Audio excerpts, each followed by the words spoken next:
Week-end avec cette question au sommaire ce soir pour démarrer cette émission. Faut-il encore repousser l'âge de départ? Comme toujours, à la retraite bien sûr. Comme toujours, vous le savez, le rapport du corps est très attendu. C'est un rapport annuel, sauf que cette année, il a fuité. Il a fuité avant la fin du conclave des partenaires sociaux qui a justement pour mission de retravailler la fameuse réforme contestée d'Emmanuel Macron. De là à dire que ce rapport a opportunément mis un peu la pression sur les syndicats. On en débat juste après les chiffres à retenir de ce document avec Catherine Rougerie, Anne Domy et Clément Jean-Pierre. Faut-il repousser encore l'âge de départ à la retraite? C'est la préconisation du Conseil d'orientation des retraites dans son dernier rapport. À Lille, les Français rencontrés ce matin sont partagés sur cette mesure. Je suis femme de ménage et je suis animatrice cantine sur le temps du midi. Donc c'est sûr que je ne me vois pas arriver jusqu'à 66 ans et demi. Déjà 64, je me suis dit bon, pourquoi pas, et encore, mais 66, même si c'est que 2 ans dans une vie, voilà, j'ai 25 ans, 2 ans, ça représente beaucoup. Si j'ai un travail qui est effectivement pas hyper physique, que je suis en bonne santé et que c'est toujours intéressant, oui, pourquoi pas, oui. En 2024, les régimes de retraite étaient déficitaires de 1,7 milliard d'euros. Si rien n'est fait, ce déficit atteindra les 6,6 milliards d'euros par an dès 2030, estime le Conseil. Pour éviter ce scénario, il recommande de reculer l'âge de la retraite à 64,3 ans en 2030, 65,9 ans en 2045 et 66 ans et demi en 2070. C'est selon lui la seule option qui enrichit le pays sans ralentir son économie. Mais pour le syndicat CFE-CGC, c'est une fausse bonne idée. Ça rapporte de l'argent au début tout simplement parce que vous empêchez les gens de partir en retraite. Donc les gens qui ne peuvent pas partir en retraite, ils ne dépensent pas de pension et ça fait des cotisations immédiatement. Donc ça fait une bulle positive, mais après, dès que cette bulle positive elle est partie, ça rechute. Donc ce n'est pas une solution à terme. Et puis on voit bien que plus on reporte l'âge de départ en retraite, moins vous avez de gens qui sont en capacité d'atteindre finalement cet âge. En discussion actuellement sur le thème des retraites, la plupart des syndicats s'opposent au report de l'âge. Ils préconisent en revanche de jouer sur l'emploi et les salaires pour combler les déficits à venir. Bonsoir Bernard Vivier, vous êtes directeur de l'Institut supérieur du travail. En face de vous, Bérangère Cernon, bonsoir. Bonsoir. Député La France Insoumise de l'Essonne, ancien cheminot, très mobilisé en 2023 contre cette réforme. Enfin, bonsoir Antoine Greenbaum, journaliste et chroniqueur dans cette émission. Avant de parler du fond, un mot sur le timing. Vous avez l'habitude, Bernard Vivier, de scruter chaque année ces rapports. C'est vrai que là, il a très clairement fuité à quelques journalistes. On comprend que ça vient du corps lui-même. Qu'est-ce que vous en pensez? Toute l'opposition dit ce soir que c'est une manière d'orienter la décision du conclave des partenaires sociaux. Non, ça ne peut pas orienter la décision du conclave, mais ça vient gravement perturber le jeu. Pourquoi? Le conclave doit s'achever théoriquement le 17 juin. Le corps, son rapport vient d'être rendu public, alors même que le corps lui-même doit se réunir en assemblée plénière, en quelque sorte, en formation complète, le 12 juin. Donc, tout ceci, que ce soit rendu aujourd'hui ou le 12 juin, ce rapport vient perturber les discussions. Il aurait de toute façon perturbé le calendrier. Oui, il l'aurait perturbé. Mais là, pourquoi il parle Il le perturbe plus qu'il ne l'éclaire. La Cour des comptes avait rendu un rapport indiquant à peu près les mêmes conclusions. On ne peut plus tenir financièrement avec les données actuelles. Donc il nous faut bouger, il nous faut changer. Et nous voyons là, finalement, les trois dimensions du débat et des échanges et des disputes. Première dimension qui est d'ordre politique. Monsieur Bayrou va-t-il rester au gouvernement ou pas? Il est clair que la France insoumise, comme le Rassemblement national, ne demande qu'une chose, c'est qu'il trébuche. L'affaire des retraites peut être une belle occasion. Ça peut être Deuxièmement, la première date. Les partenaires sociaux en conclave se réunissent entre eux.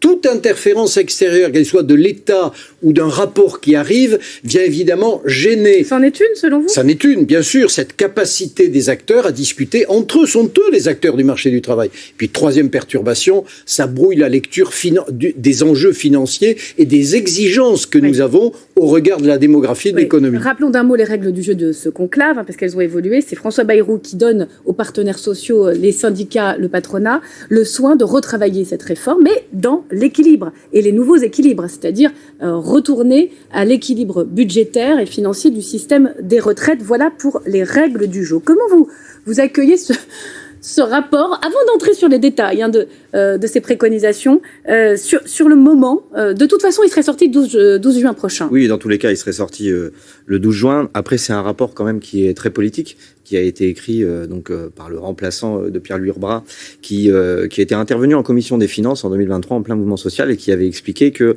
la question des dépenses sur les retraites n'allait pas exploser puisque la part du PIB serait à peu près la même, 14%, mais que par contre, il y avait une question sur les recettes. Oui, alors depuis, on a les nouveaux équilibres financiers. Et on voit dans Pierre-Louis Herbrat, rapport, je précise, parce que pour nos téléspectateurs, c'est l'ancien président du corps, remplacé par Gilles Berset.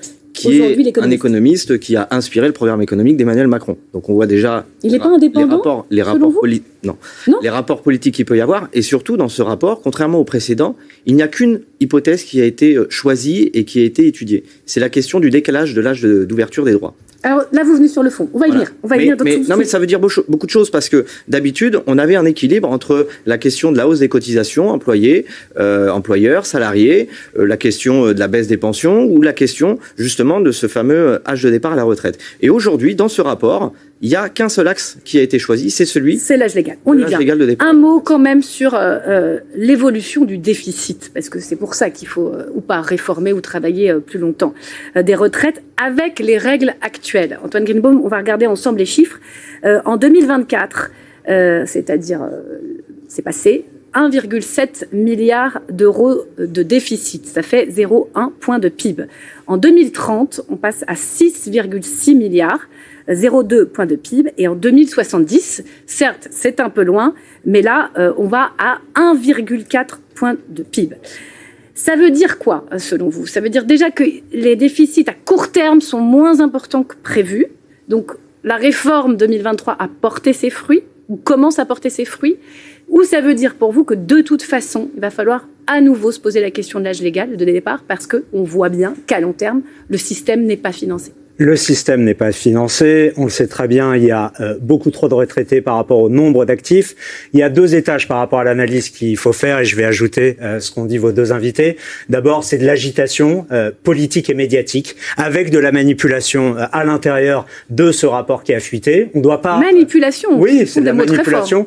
C'est-à-dire qu'il y a un conclave qui est aussi une manière de manipuler ces négociations entre le patronat et le syndicat en sachant pertinemment qu'au bout, François Bayrou et le gouvernement, s'il reste en place, ne bougera pas par rapport à cet âge de départ à la retraite qui a été voté de 64 ans. Je dis les faits, puisque les faits, c'est ce qui est annoncé. Le Premier ministre s'est engagé, en cas d'accord de ce conclave, à reprendre dans un projet de loi l'accord des syndicats et du patronat. Vous y croyez? C'est une parole politique. S'il ne l'engage pas, il sera censuré par les socialistes. Alors, il faut... Et le reste des insoumis, on peut tenir compte de ça. Et on a un invité politique, on a un député... Vous le censurez si l'accord n'est pas repris dans un projet de loi? De toute façon, on le censurera dans tous les cas, puisque de toute façon, c'est pas du tout le modèle vers lequel nous voulons aller. Mais rappelons une chose quand même, sur toute la question des retraites, il n'y a jamais eu d'accord sans un rapport de force. Aujourd'hui, il n'y a absolument aucun rapport de force, on en a des discussions et on sait tous et pertinemment depuis le début qu'il n'en sortira rien. Et d'ailleurs, c'est bien pour ça que la CGT et Force ouvrière l'ont quitté assez rapidement. Oui. Bernard Rivier, sur la question des caisses de retraite, les déficits, que tirez-vous comme enseignement de ces nouveaux chiffres de ce rapport du corps? Vous venez de le dire, ça s'annonce moins grave que si c'était plus grave. Ça reste grave. Oui.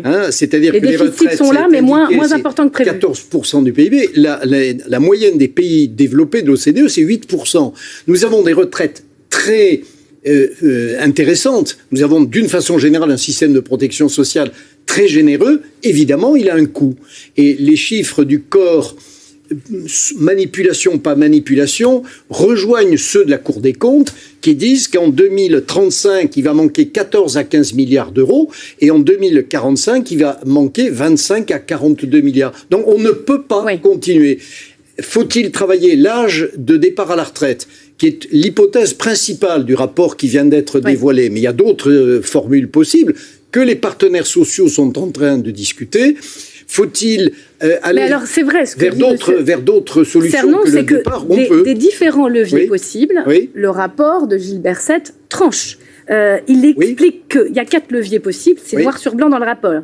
La baisse des pensions, la hausse des cotisations, retraite des salariés ou les cotisations retraite employeurs, ou le recul de l'âge légal. Et il dit, noir sur blanc, au fond, les 3 premiers leviers, ça ne peut pas marcher parce que ça nous met dans la récession économique. Ça fait perdre en pouvoir d'achat, ça fait baisser le niveau des pensions et les salaires d'une certaine façon.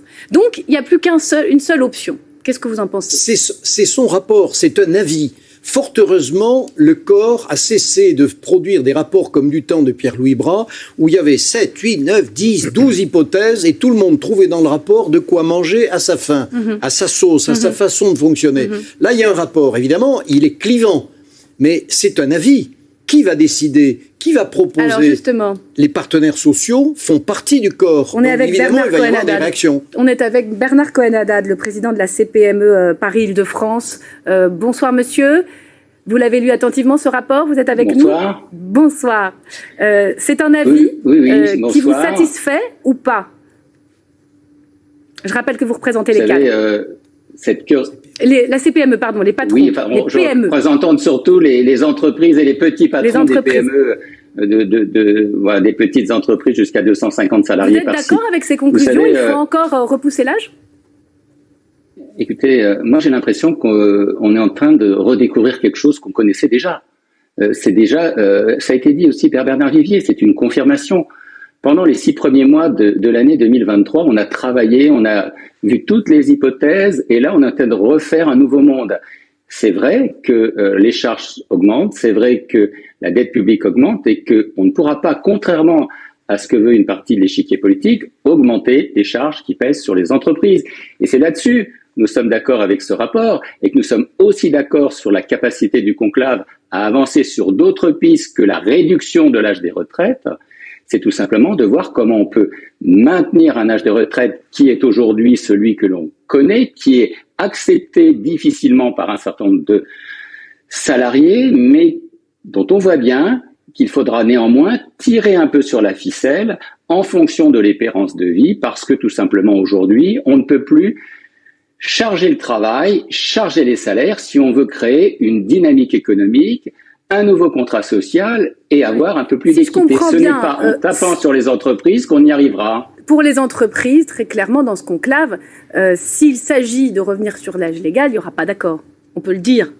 Mais nous l'avons déjà dit, vous le savez très bien, puisque vous êtes quelqu'un qui vit, qui connaît bien. Il n'est pas question pour nous de revenir sur les 64 ans. C'est dit. Monsieur le député, donc on comprend qu'il y a quand même beaucoup de jeux de dupes dans tout ça. Il n'y aura pas d'accord sur l'âge légal, le ramener à 62 ans, puisque c'était l'objectif, ou même 63, c'était la proposition de la CFDT.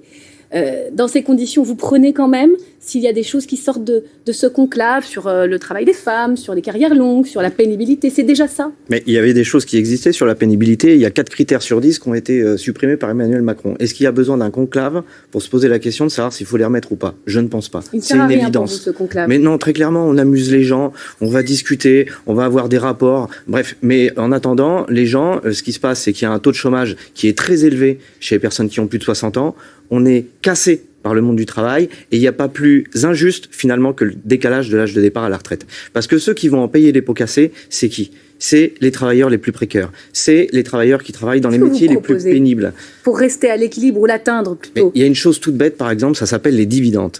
Les dividendes, on a le record d'Europe en France. C'est près de 70 milliards de dollars. Vous allez chercher de l'impôt sur les plus riches. Pourquoi ce n'est pas soumis à cotisation sociale? Les dividendes, c'est quoi? C'est de la création de richesse par les salariés. Déjà, d'une part, ils n'en bénéficient pas, mais en plus de ça, ce n'est pas soumis à cotisation sociale. Est-ce que c'est normal? Vous n'utilisez pas les 3 leviers, ni pension, ni cotisation, ni âge légal. Vous allez chercher de l'argent, des recettes fiscales pour les basculer sur les caisses de retraite. Il faut voir l'ensemble. Par exemple, la hausse de la cotisation employeur, nous, on planche sur 0,15%. C'est pas grand-chose. Et pourtant, ça ramène plusieurs milliards. Enfin, on le voit que la durée de cotisation ou le montant? Le montant, 0,15% en plus. Pour les on voit bien que le décalage de l'âge de départ ne règle absolument rien. Ça revient à peu près tous les ans. Et on voit bien que tous les ans, on nous explique qu'il va falloir travailler encore plus longtemps. En attendant, il y a des gens qui sont au chômage, qui augmentent. C'est des gens qui sont de plus en plus malades. Là aussi, la DARS a fait des études et montre que les personnes de plus de 60 ans vont consulter, non pas plus souvent, mais surtout des spécialistes parce qu'ils sont cassés par ce monde du travail. Et donc, c'est un choix de société aujourd'hui qui se pose. qu'est-ce qu'on fait? En fait, on se rend compte que c'est l'âge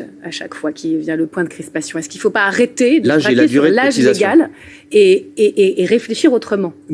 Il y a beaucoup de choses que vous avez dites auxquelles je souscris, notamment sur la pénibilité, parce que il faut être capable de s'adapter. Dans ce pays, j'ai l'impression qu'on est toujours dans des fonctionnements rigides, avec des espèces de blocages par rapport à un âge. 62, 63, 64. Alors là, il y a ce rapport à 66,5. Dans votre sujet qu'on a vu avant le débat, un homme disait qu'il avait un métier qui ne rentrait pas dans les critères de pénibilité, que ça ne dérangerait pas de travailler 2 années de plus. J'entends toujours vos idées qui viennent de votre parti politique sur le fait d'aller taxer les plus riches, mais on en a aussi besoin de ces grandes sociétés-là du CAC 40 qui créent de l'emploi. Donc il faut trouver un équilibre. On leur prend pas tout, hein. Et il y a une espérance de vie, Vous avez dit qu'au-delà de 60 ans, pour le coup, on avait plus de difficultés en matière de santé. Il y a beaucoup d'études qui disent exactement l'inverse. Et il y a une espérance de vie qui aujourd'hui est beaucoup plus longue à 80 chez les hommes et à 85 ans chez les femmes. Comment est-ce qu'on fait pour votre génération? Je ne sais pas quel âge vous avez. J'ai 46 ans. Je finis après. Je vous laisse évidemment la parole. J'ai 46 ans. Je pense que je n'aurai pas de retraite. Je n'aurai pas de pension quand arriveront mes 62, 63, 75. Justement, j'aimerais qu'on parle de la capitalisation dans un instant. Mais Bernard Vivier, vous avez l'expertise de cette réforme depuis le début. Est-ce que ce point de crispation de l'âge, il ne faut pas l'évacuer tout simplement? Est-ce qu'on peut faire autrement? Je pense à la durée de cotisation, si ce n'est les montants eux-mêmes des cotisations. Oui, techniquement, on le peut. Politiquement et socialement, le débat est tellement crispé, c'est noué. On a aujourd'hui, nous sommes dans une situation où tout est focalisé sur cette question de l'âge de la retraite. Mais pour équilibrer les retraites, il y a 3 moyens, c'est pas très compliqué. On augmente les cotisations, ça pèse sur le pouvoir d'achat, ça pèse en même temps sur la compétitivité ça, vous des êtes entreprises. d'accord avec le corps là-dessus? 2, on diminue le montant des pensions. Gilles Berset, à titre personnel, quoique président du corps, avait déjà marqué sa volonté de supprimer l'abattement fiscal de 10% des retraités, c'est-à-dire à peu près 4 milliards. Et puis, la grande question, c'est il faut travailler davantage. Ne nous leurrons pas. D'accord. Quand nous réformons les régimes... Donc davantage, ça veut dire plus d'actifs sur le marché du travail, plus de seniors et plus de jeunes. Alors... Pas forcément plus longtemps. Si, il va falloir travailler davantage. La retraite par points, qui était une bonne idée, soutenue et sur le plan politique et sur le plan syndical par des formations importantes. C'était une usine à gaz. Non, ce n'est pas une usine à gaz, mais c'est aujourd'hui, on n'en parle plus. C'est pourtant la bonne réforme. La CFDT est un peu bloquée par une décision de son congrès qui l'empêche d'aller dans cette direction, mais Emmanuel Macron, François Bayrou, la CFDT, la CFTC, pas d'autres organisations syndicales, mais il y a un chemin. C'est ce qui se passe d'ailleurs dans les retraites complémentaires. C'est un régime à points. Oui. J'ai 46 ans, je compte mes points, je dis oui, j'ai assez de points, je pars en retraite. Alors on va demander au syndicat de PME, Bernard Cohen-Haddad, il y a un chemin sans passer par repousser encore l'âge légal de départ? Oui, bien entendu, mais je crois qu'il faut sortir... Yamaikawa, des discours de préau et des discours d'intention. Nous, les entreprises et les petites et moyennes entreprises, on a besoin de stabilité économique, stabilité fiscale, de stabilité aussi sur ce que j'appelle cette querelle récurrente des retraites. On n'en sort pas, on reste sur l'âge comme si on n'avait pas changé depuis 1981. La relation au travail a changé, la pénibilité a changé, l'attente de nos collaborateurs et de nos entrepreneurs dans leur relation quotidienne au travail a évolué. On ne peut pas se focaliser, se cabrer uniquement sur un âge. Nous, on a besoin de plus de productivité, plus de flexibilité et aussi, vous l'avez dit, plus de capacité de récompenser le mérite, le travail à travers cette partie aussi de rémunération complémentaire. Vous savez, ce qui est le partage de la valeur, qui n'est pas encore très utilisé dans nos entreprises. Et bien entendu, c'est l'intéressement et la participation, c'est ça? Voilà, et l'épargne salariale, et puis aussi cette dose de capitalisation qu'on appelle de nos voeux, qui viendrait être un complément du régime général. C'est le sujet qui fâche. Il y a 2 sujets, c'est l'âge légal et puis maintenant ce mot de capitalisation, on a besoin d'y voir plus clair. En tout cas, il y en a un qui a très clairement dit qu'il y était favorable. C'est un candidat à la présidentielle. Édouard Philippe, écoutez. C'est mettre en place un système de capitalisation qui n'a pas vocation à remplacer complètement la répartition, mais qui doit venir compléter le système de répartition. Combien? 10% des pensions de retraite? 10, 15, 20. En Allemagne, c'est environ 15. En France, c'est environ 2%. Donc, on peut aller plus loin. On peut arriver, à mon avis, à 15%. Ça prendra du temps, mais c'est indispensable. Ça redonnera un peu de liberté individuelle à ceux qui veulent partir à la retraite. Et ça, c'est précieux. Voilà, la capitalisation, on entendait le syndicat de PME, la CPME, il est favorable, il y a cette petite musique qui monte dans le débat public, vous allez réagir, mais de quoi parle-t-on précisément? Bernard Vivier, il s'agit quoi, de faire à l'américaine des fonds de pension privés dans lesquels les Français vont devoir investir pour payer leur retraite? Alors tout d'abord, le principe, aujourd'hui c'est la répartition. Je paye une cotisation parce que je travaille et cet argent est versé aux retraités d'aujourd'hui. Capitalisation, je verse de l'argent parce que je travaille, cet argent est mis de côté et je le retrouve valorisé ou abîmé quand moi-même je partirai à la retraite. Dans le monde, ce système existe. En France, un tout petit peu aussi, mais de façon marginale. L'idée d'introduire une dose de capitalisation se heurte à deux obstacles. Le premier, c'est la transition, passer d'un système de répartition à un système de capitalisation pour 10 à 15 ans. Parce que si je travaille aujourd'hui, je ne vais pas payer et par répartition, et me constituer ma retraite par capitalisation. Mais on ne peut pas faire un système mixte, garder la répartition on peut le faire, mais et en même temps... doucement. Deuxièmement, c'est qui va gérer les fonds? Des fonds privés, les Américains en ont vécu des moments difficiles. Mais, et la CPME, votre invité l'a pas montré parce que vous ne lui avez pas posé la question directement, mais la CPME, avec d'autres organisations, y compris syndicales, ne sont pas hostiles à cela.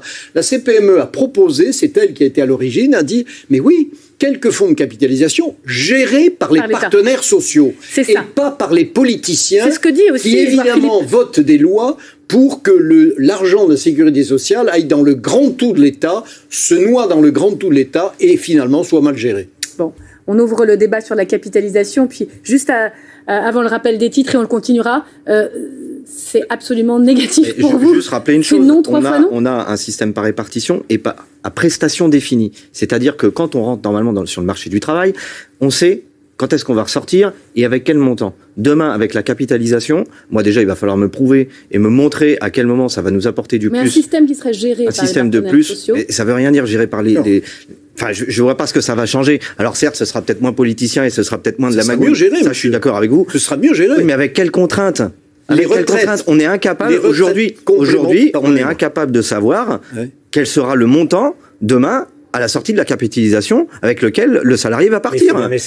Aujourd'hui, on sait. Mais pourquoi faut l'essayer? Aujourd'hui, on a un système qui existe, qui est l'héritage du Conseil national de la résistance, certes déficitaire, mais il y a des solutions qui existent. Il y a des solutions qui existent. La question qui se pose, c'est la répartition des richesses. Comment on fait en sorte que aujourd'hui, ce qui part vers le capital reparte vers le monde du travail? C'est ça. Mais je vous rejoins, mais c'est déficitaire. Vous me parlez du Conseil national de la résistance. On est en 2025. On est dans un pays qui est à 3000 milliards d'endettement. Mais beaucoup de pays nous envient notre système de retraite. Nous envient notre système de retraite. Parce que mais bien sûr que si, parce que ça évite que les retraités soient pauvres. Est-ce que vous seriez à même capable, quel que soit le bord politique, d'aller chercher de bonnes idées, même si elles viennent d'Édouard Philippe, d'un ancien Premier ministre de droite? Voilà une bonne question pour l'insoumis que vous êtes, mais on garde la réponse du député, parce qu'il est 19h30 sur France Info. Et vous posiez une question, on va reprendre ce débat sur les retraites, sur la capitalisation. Est-ce qu'un insoumis est capable d'aller chercher ailleurs que dans son camp cette idée, si on a la garantie qu'au fond, on a à la fois les partenaires sociaux qui gèrent de façon absolument indépendante l'épargne des Français pour financer leur retraite? Moi, la seule chose qui me guide, c'est de faire en sorte que les personnes qui ont travaillé toute leur vie puissent bénéficier d'une retraite digne. Et une retraite digne, c'est quoi? C'est d'avoir une retraite qui vous permette de vivre, de profiter du temps libre et ne pas être cassé par le monde du travail. Or, on le sait toutes et tous, par exemple, je vais vous prendre un exemple tout bête, mais la différence d'espérance de vie entre un cadre et un ouvrier, elle est de plus de 5 ans. Donc à partir de ce moment-là, c'est quel choix de société finalement on fait. Et donc c'est pas une question d'Édouard Philippe ou de je ne sais quelle personne. La question c'est, est-ce que c'est une bonne ou une mauvaise idée et qui va en bénéficier? Le débat est ouvert. Oui, les partenaires sociaux savent tout cela. Lorsqu'en 1947, juste après le CNR, ils ont créé les caisses de retraite complémentaires pour les cadres, puis ensuite pour les non-cadres, ils ont bâti un système qui a toujours été à l'équilibre et même en excédent, parce qu'ils savent gérer. C'est leur argent, c'est l'argent du patronat et des syndicats. C'est pas l'argent des partis politiques et de l'État. Et donc ce système, il est important. Il faut rendre aux acteurs du monde du travail la capacité à gérer ce qui, d'une certaine façon, relève de leurs compétences. Et ce que nous vivons aujourd'hui, bien, c'est les suites. 1995, la sécurité sociale est entrée dans le budget de l'État. À l'époque, le secrétaire général de Force ouvrière, qui s'appelait Marc Blondel, avait dit c'est un rapt. Il n'avait pas tort. Et à chaque fois que l'État ou les partis politiques se mêlent d'entrer dans la vie des partenaires sociaux, on l'a vu aussi aujourd'hui en ce moment dans le conclave, qui n'est pas un amusement, le conclave. C'est un lieu important, vous l'avez qualifié d'amusement, ce n'est pas un amusement. C'est un lieu d'échange, de débat, de confrontation. C'est difficile. Toute interférence extérieure, qu'elle soit politique... On peut trouver un accord, selon vous, même si ce n'est pas sur l'âge sur la pénibilité, sur l'emploi des seniors, qui est un sujet important. Laissons-les travailler. Ça va être très difficile aujourd'hui, et encore plus depuis le rapport du corps. Mais les partenaires sociaux se rencontrent, discutent en bilatéral ensemble. Cette semaine, ils se sont rencontrés tous les 8, même ceux, CGT, U2P et FO, qui avaient quitté le conclave, parce qu'ils ont des chantiers, et les chantiers de l'agenda social autonome, c'est-à-dire entre eux, c'est un agenda qui fonctionne. Bernard Cohen-Haddad, pour la CPME, vous qui siégez dans ce conclave, bois du Tillet quand j'écoute Bernard Vivier. Est-ce que vous pouvez nous dire sur quel point précisément vous pourriez parvenir à un accord? Il y a beaucoup de ministres qui aujourd'hui reconnaissent une erreur de méthode sur la réforme des retraites et qui disent qu'il y a énormément de grains à moudre sur le travail des femmes, sur la pénibilité, sur les carrières longues. Les carrières longues. Alors, vous allez avancer avec les syndicats de salariés? Vous savez, ce qu'a dit Bernard Vivier, c'est ce qui nous différencie du monde politique. C'est la capacité à dépasser les invectives, de dépasser les programmes. On travaille dans la durée de nos collaborateurs, de l'intérêt de nos entreprises et surtout des fonds que nous pouvons gérer. Nous, c'est important, ça a été dit tout à l'heure, de pouvoir bien gérer les fonds et surtout l'ensemble des mécanismes qui régulent la vie de l'entreprise. Et depuis 4 quinquennats, on n'a pas voulu trop donner la parole aux partenaires sociaux. C'est bien ça le problème. Et quand il y a eu beaucoup d'argent chez les partenaires sociaux, on l'a parfois raflé. Parce que, bien entendu, nous gérons bien. Donc aujourd'hui, ce que nous attendons, c'est que ce conclave ne sorte pas quelque chose sur l'âge de départ à la retraite, mais trouve un accord sur l'emploi des femmes, sur les seniors, sur la pénibilité, sur les carrières longues, ce qui fait la vie de nos entreprises. Et puis, bien entendu, pour revenir sur cette histoire de capitalisation, parce que nous sommes capables de bien gérer, nous l'avons prouvé, des sommes que mettent les Français dans, tout simplement, leur avenir et ceux de leurs enfants. Alors, l'ensemble des dispositifs sont extrêmement bénéficiaires, ou en tout cas... C'est très clair. On sent peut-être qu'un accord est possible, même s'il faut rester extrêmement prudent. En revanche, la capitalisation, c'est un sujet de campagne présidentielle. Personne ne va avancer là sur un sujet aussi éruptif. D'accord avec ça, Antoine Greenbaum? Totalement. Ça va être un sujet de clivage. On est à 2 ans avec clairement des positions politiques, je dirais même idéologiques et dogmatiques. Mais si on pouvait pour une fois dans ce pays, et je pense que malheureusement ce ne sera pas le cas, oublier les oppositions politiques pour évoluer. Il y a de bonnes idées dans ce que vous dites, notamment sur le fait que vous venez de dire qu'on peut rallonger l'âge de départ à la retraite pour un cadre par rapport à un manutentionnaire, par rapport à un ouvrier, par rapport à des carrières pénibles. Pourquoi dans ce pays on n'est pas capable à un moment, quels que soient les bords politiques et idéologiques, de rassembler les bonnes idées pour trouver un chemin qui permette de trouver un point d'équilibre financier? On va donner mot de la fin aux députés insoumis.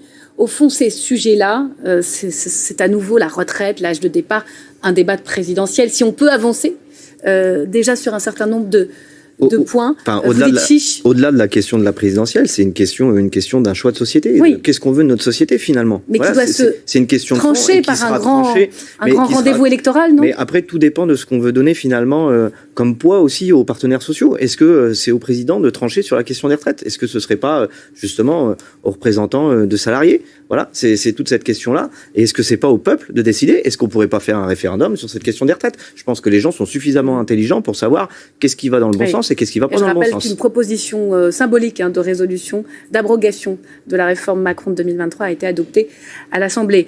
C'est un feuilleton, un épisode est passé, le rapport du corps, on va l'absorber et on y reviendra très rapidement. Merci messieurs. On va